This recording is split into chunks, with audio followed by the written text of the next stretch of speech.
Brown Dog by Stephen Crane was probably written in the summer of 1893 but not made public until it was published in Cosmopolitan March 1901 after the author's death, which is Stephen Crane.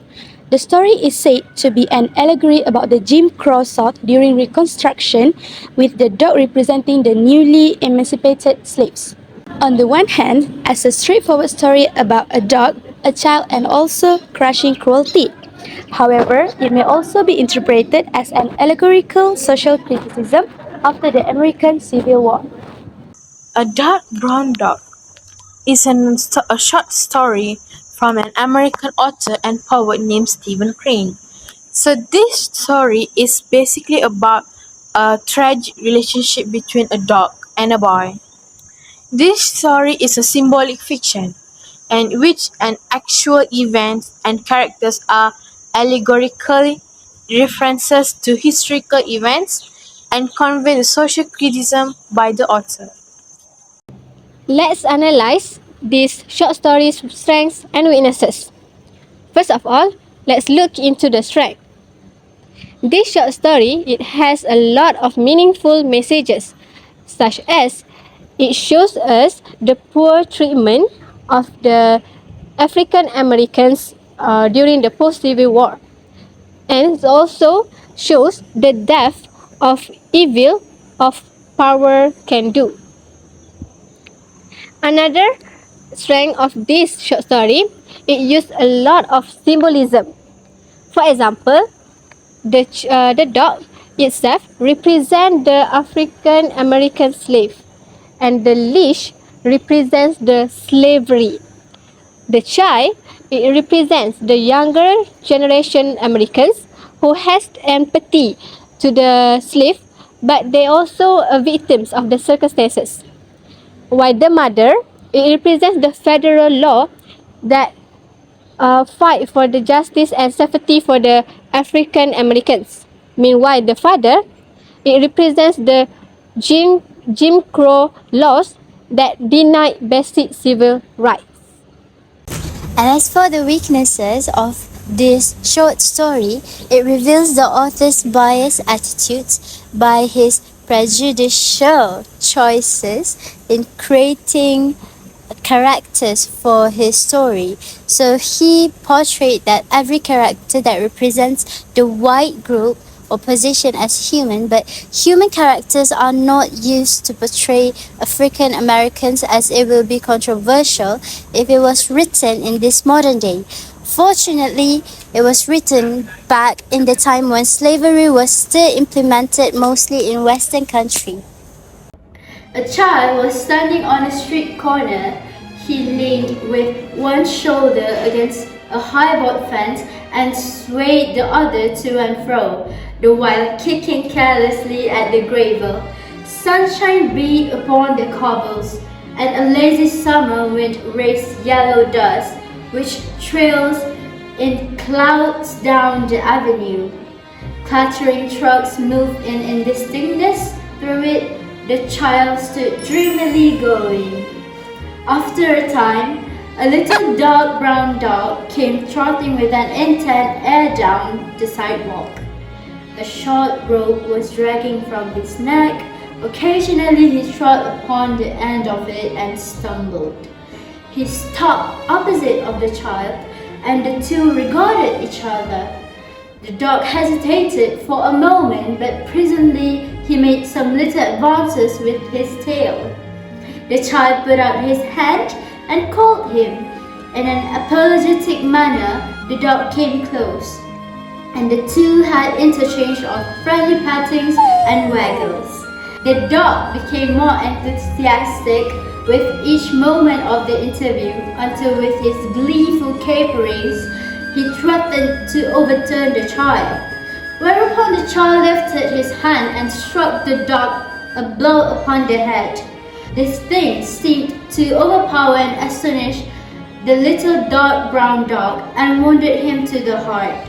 He sank down in despair at the child's feet. When the blow was repeated together with an admonition in childish sentences, he turned upon his back and held his paws in a peculiar manner. At the same time, with his ears and his eyes, he offered a small prayer to the child. He looked so comical on his back and holding his paws peculiarly that the child was greatly amused and gave him little taps repeatedly to keep him so. But the little brown dog took this chastisement in the most serious way and no doubt considered that he had committed some grave crime, for he wriggled contritely and showed his repentance in every way that was in his power. He pleaded with the child and petitioned him and offered more prayers. At last, the child grew weary of this amusement and turned toward home. The dog was praying at the time. He lay on his back and turned his eyes open from the retreating form. Presently, he struggled to his feet and started after the child.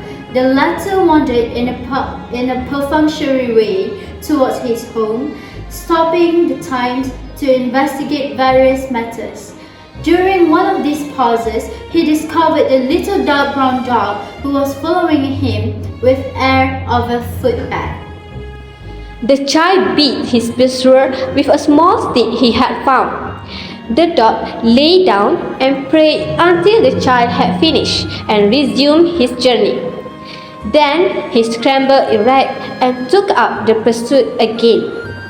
On the way to his home, the child turned many times and beat the dog, proclaiming with childish gestures that he held him in contempt as an unimportant dog with no value save for a moment. For being this quality of animal, the dog apologized and eloquently expressed regret, but he continued stealthily to follow the child. His manner grew so very guilty that he slunk like an assassin. When the child reached his doorstep, the dog was industriously ambling a few yards in the rear. He became so agitated with shame when he again confronted the child that he forgot the dragging rope. He tripped upon it and fell forward. The child sat down on the step and the two had another interview. During it, the dog greatly exerted himself to please the child. He performed a few gambols with such abandon that the child suddenly saw him to be a valuable thing. He made a swift, avarice charge and seized the rope. He dragged his captive into a hall and up many long stairways in a dark tenement. The dog made willing efforts, but he could not hobble very skillfully up the stairs because he was very small and soft.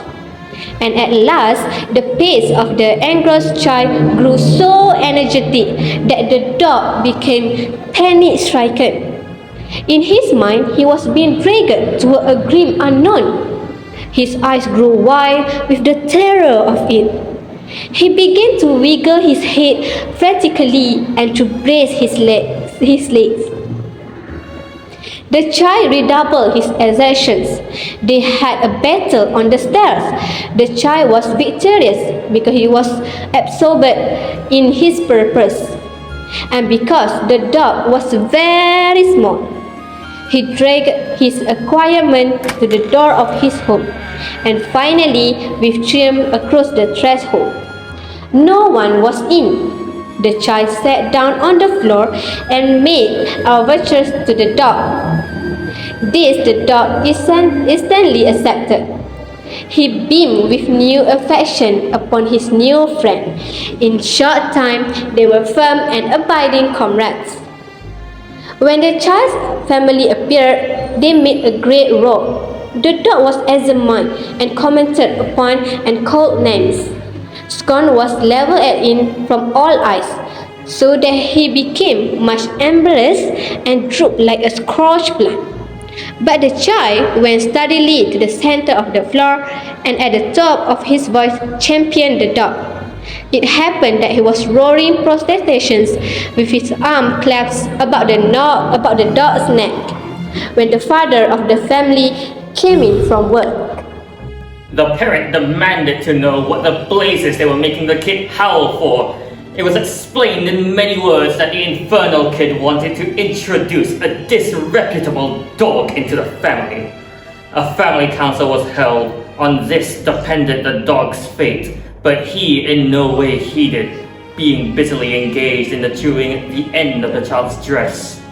The affair was quickly ended. The father of the family, it appears, was in a particularly savage temper that evening, and when he perceived that he would amaze and anger everybody if such a dog were allowed to remain, he decided that it should be so.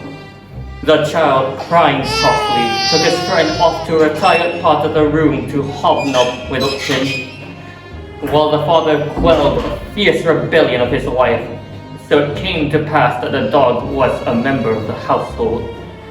He and the child were associated together at all times save when the child slept. The child became a guardian and a friend. If the large folk kicked the dog and threw things at him, the child made loud and violent objections. Once, when the child had run, protesting loudly with tears raining down his face and his arms outstretched to protect his friend, he had been struck in the head with a very large saucepan from the hand of his own father. Enraged at some seeming lack of courtesy in the dog, ever after, the family were careful how they threw things at the dog. Moreover, the latter grew very skillful in avoiding missiles and feet. In a small room containing a stove, a table, a bureau, and some chairs, he would display strategic ability of a high order, dodging, feinting, and scuttling about among the furniture. He could force 3 or 4 people armed with brooms, sticks, and handfuls of coal to use all their ingenuity to get in even a single blow. And even when they did, it was seldom that they could do him serious injury or leave any imprint. But when the child was present, these scenes did not occur. It came to be recognized that the dog was molested. The child would burst into sobs, and as the child, when started, was a very riotous and practically unquenchable, the dog had therein a safeguard. However, the child could not always be near. At night, when he was asleep, his dark brown friend would raise from some black corner a wild, wailful cry, a song of infinite loneliness and despair that would go shuddering and sobbing among the buildings of the block and cause people to swear. At these times, the singer will often be chased all over the kitchen and hit with a great variety of articles. Sometimes the child himself used to beat the dog, although it is not known that he ever had what could be truly called a just cause. The dog was always accepted these thrashings with an air of admitted guilt. He was too much of a dog to try to look for a martyr or to plot revenge. He received the blows with deep humility, and furthermore, he forgave his friend. And the moment the child had finished and was ready to caress the child's hand with his little red tongue, when misfortune came upon the child, his troubles overwhelmed him. He would often crawl under the table and lay his small distressed head to the dog's back. The dog was ever sympathetic. It was not to be supposed that at such times he took occasion to refer to the unjust beatings his friend, when provoked, had administered to him. He did not achieve any notable degree of intimacy with other members of the family. He had no confidence in them, and the fear that he would express at their casual approach often excited them exceedingly. They used to gain a certain satisfaction in underfeeding him, but finally his friend and the child grew to watch the matter with some care, and when he forgot it, the dog was often successful in secret for himself. So the dog prospered. He developed a large bark, which came wondrously from such a small rug of a dog.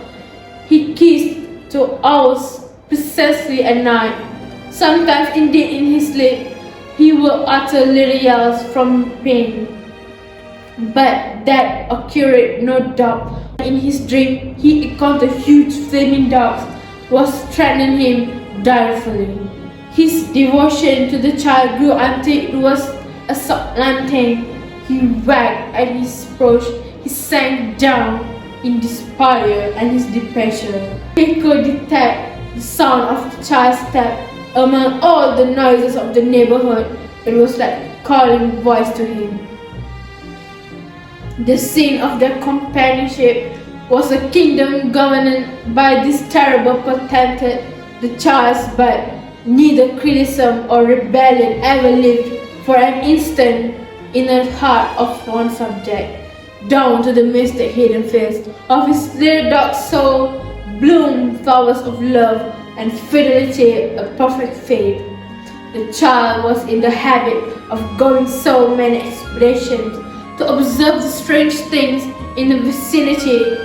On those occasions, his friends usually jogged aimfully along behind, perhaps though he went ahead.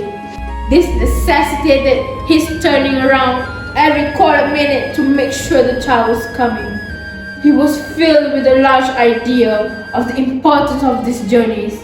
He would carry himself with such an air. He was proud to be the retainer of a great monarch. One day, however, the father of the family got quite exceptionally drunk.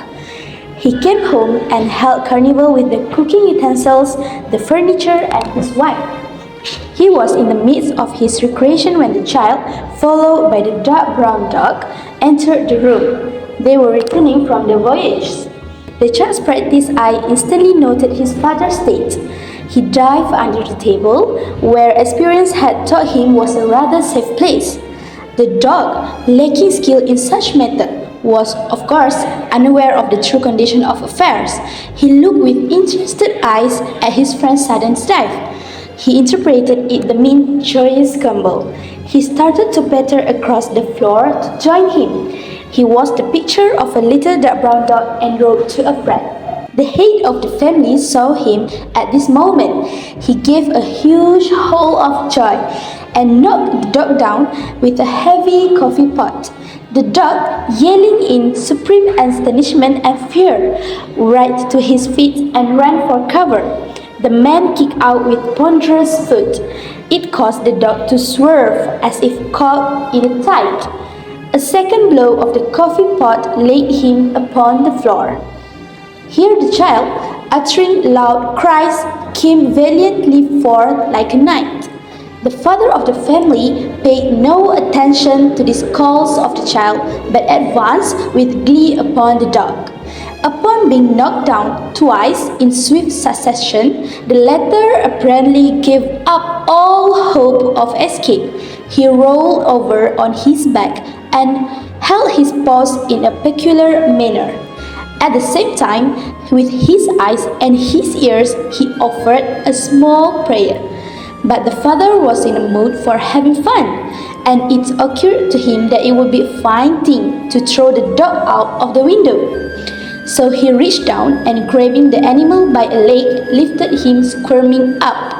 He swung him 2 or 3 times hilariously about his head and then flung him with great accuracy through the window.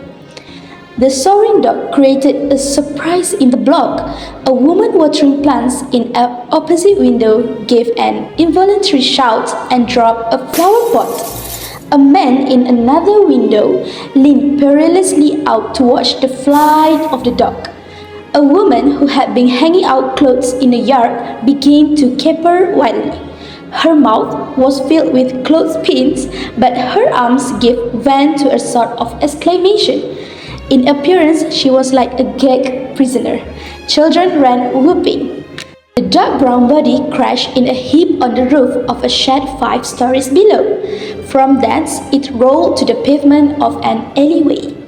The child, in the room far above, burst into a long, dirge-like cry and toddled hastily out of the room. It took him a long time to reach the alley because his size compelled him to go downstairs backward, 1 step at a time, and holding with both hands to the step above. When they came for him later, they found him seated by the body of his dark brown friend. An Ode to Crane. To the knights of a fleeting life, you wrote tales of war and strife. With words that often made its pace, you gave the voiceless a lasting place. A soldier's blight, a city's plight, through your prose they found their light. A dark brown dog, a stormy sea, in simple things profound to see. Your words brushed with a vivid hue, had painted worlds of old and new. Though you'd been returned to earth, the tales you wrote had endless worth. For every line of every page lived beyond your tender age. Cheers to the one that saw so clear the deepest depths of hope and fear. Stephen Crane, your soul shall soar, as it will be remembered forevermore.